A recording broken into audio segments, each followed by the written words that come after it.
What's up, everybody? Welcome back to the R.O.A.M podcast, the ramblings of a man. Now, I gotta get into work. It's like 3:30 in the morning, very dark. But I was just sent this clip, and I want to give it to you. Because a lot of people say, you're nuts, Bizziebear, you're crazy.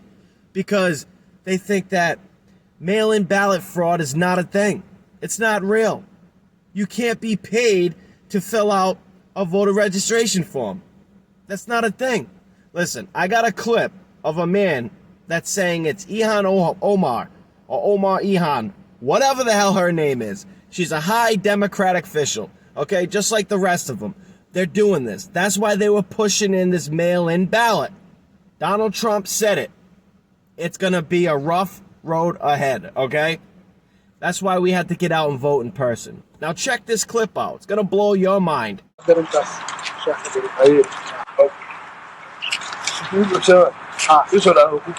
Project Veritas has received an explosive piece of tape. The tape you're about to see shows a man buying a registration form for an absentee ballot from a voter, giving him, quote, pocket money, unquote, of $200 and expecting to collect his ballot when the voter receives it.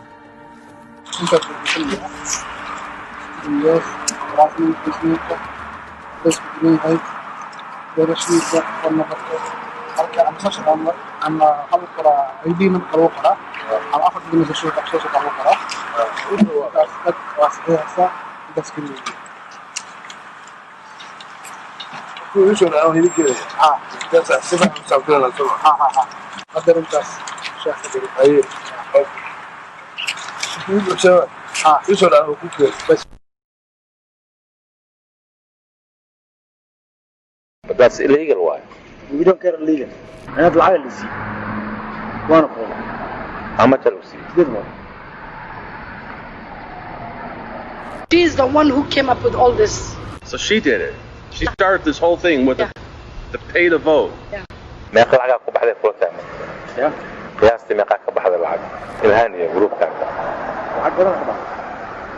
Omar Jamal is the latest Project Veritas insider. He secretly recorded dozens of conversations in and around the Somali community in Minneapolis to expose a rampant voter fraud scheme. I think Ilhan Omar is one of the people who are behind all this mess, and they have a lot of people that work for them that make sure that tasks get carried out, ballots collected, there's the cash money exchanging hands. It's an open secret that everybody knows it, but they don't talk about it. She's the one who came up with all this. The community, she's the one. Somehow. Nobody knew about, this is something like new within her. So she did it. She started this whole thing with the pay to vote. How much? 200, 300. Where is the money coming from? qofka election ku soo baxay oo la doortay lacagta la imaan laakiin asaga lacagta inta laga qaato ilaahan loogu shubay ilaahan lacag ma bixinaysid ilaahan lacag ma bixinaysid laakiin meel qaldan ay ku bixinaysaa. Osman clearly has a blatant disregard for the American political process, doesn't fear the illegalities of his actions, so much so that he casually mentions having to pay off al-Shabaab, a.k.a. Al-Qaeda, to open a business back home in Mogadishu.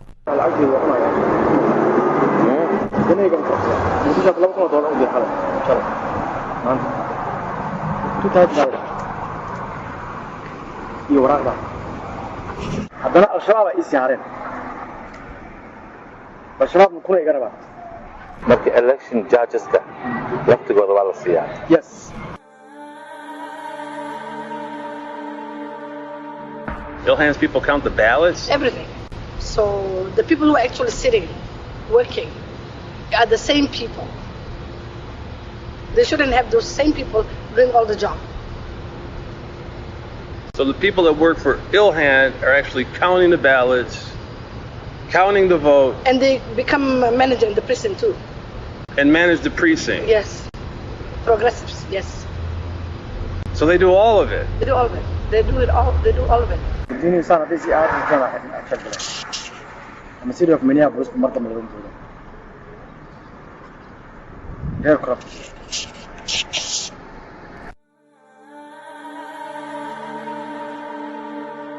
Legal inside with us. They help us, and they actually do that inside there. So inside the booth, the person goes in and actually votes for you. Yeah. Actually, but that you brought that in. At the early centers, they come with you. They're standing outside. Jamal Usman's team and other teams are standing there. They walk with you to the booth, and then they vote. Oh, vote this guy. Vote this guy. Vote this guy. Vote even if you speak English.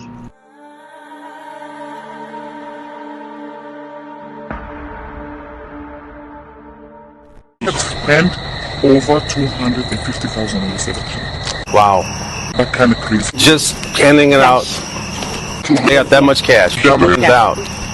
This is a big business because look, this girl's gonna propose how to end the money to Israel. Ali Ghani and the owner of the mall and Ilhan's campaign, the cash was coming from this guy because the money was being paid here in the mall. He's Palestinian. Yeah. He's financing this whole thing. The reason she's fighting for Palestine is because of this guy. That's it. Yeah. He's pulling the strings. He was convicted before for bribing a city council person. He went to jail for that. In Kansas, Leavenworth. Iran is just his employee. So it's all about money and power. And they want her to defund the Israel money. That's all this is about. That's what that's about. Well, not only Somali community, American people, it looks like if they're interested in continuation of the institution of this country, if they're interested in keeping this country intact, I think one of the things to do is to make sure that people at least live up to the basic tenets of the constitution of this country. You know, basic rules of morals and ethics. If you ignore that, then soon the house is going to collapse.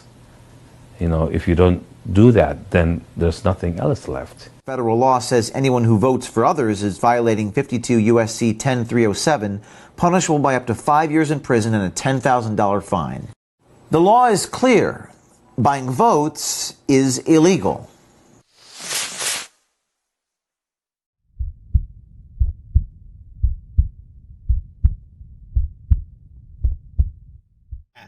That's a thing. That is happening as we speak. Less than 40 days, the presidential election, the fate of America as we know it is at stake. We have a man that cannot even have a conversation with himself in the mirror against a great leader that has proved himself over and over and over against the fake media, the corrupt politicians, these BLM Marxists, Antifa pussies, and the rest of them that are so blind. They're so blind that they're being lied to and manipulated on a daily basis. It's not even funny. It blows my mind. Now, the BLM, would you say that the things they're doing, the crimes that they're committing, walking up to children, white children, and shooting them point blank? Now, is that Christian? Is that a Catholic thing to do? That's not even a Muslim thing to do. That's satanic. Now, I got some clips I'd love to show you. Please, leave it in the comments below. Let me know what you think about it. Check it out. The founders of Black Lives Matter and all them are actually into an anti-African cult that feeds off the energy of black people. It's just a fact that Saul Alinsky dedicated his book, Rules for Radicals, to Lucifer. People are celebrating Satan in the way that many of us Christians celebrate God. And so, you know, it's about black people, their suffering, and their agenda being used to further a cause that's much bigger. And it is the Marxist socialism, the cultural Marxism, that they are making promises to blacks and other groups that are disenfranchised or poor, but it takes us back to the same failed Marxist socialist goals. We actually do have an ideological frame. Myself and Alicia in particular are trained organizers. We are trained Marxists. Patrisse Cullors, the one you just heard there saying that she's a trained Marxist and that she and other BLM co-founders are trained Marxists. She said, quote, "I'm calling for spirituality to be deeply radical. We're not just having a social justice movement. This is a spiritual movement." Maybe I'm sharing too much, but we become very intimate with the spirits that we call on regularly, right? Like each of them seems to have a different presence and personality. You know, I laugh a lot with Waukesha, you know, and I didn't meet her in her body, right? I met her through this work. Dr. Abdullah and Patrice Cullors talks about summoning the spirits of the dead, using the power of the spirits of the dead in order to give them the ability to do what they're calling the so-called justice work. You're going to find that what they're describing is their adherence to the Yoruba religion of Ifa or Ifa. I started to feel personally connected and responsible and accountable to them, both from a deeply political place, but also from a deeply spiritual place. Now, in case you're wondering who that is speaking, that is Patrice Cullors, co-founder of the Black Lives Matter organization, the same one you just heard saying, we are trained Marxists. Say their names. We do that all the time, that you kind of invoke that spirit, and then those spirits actually become present with you. Now, y'all see all of this, the NBA, all on the jersey, say her name. They're not doing what you think they're doing. You think they're just honoring people. They are conjuring up spirits. So when we say it's a spiritual battle, it is. These women, these Marxists, who tell you we don't want men to have testicles, we don't want to have a black family. How could you say you're a bigger enemy of humans? Soros, who is a dark magician of the highest order, behind them. Thank you to Project Veritas, InfoWars, The Red Elephant, The Truth News, Wake Up America. Thank you to all my followers. Like, share, subscribe. Beat up that bell for the next video. God bless. Stay true, America, and wake up, because we are at war. Please let me know what you think below about the BLM satanic Marxists, the founders, and get ready for November 3rd, because it's coming quick. Trump 2020. You'll never look at America the same again, because I'm not. When we're being silenced on a daily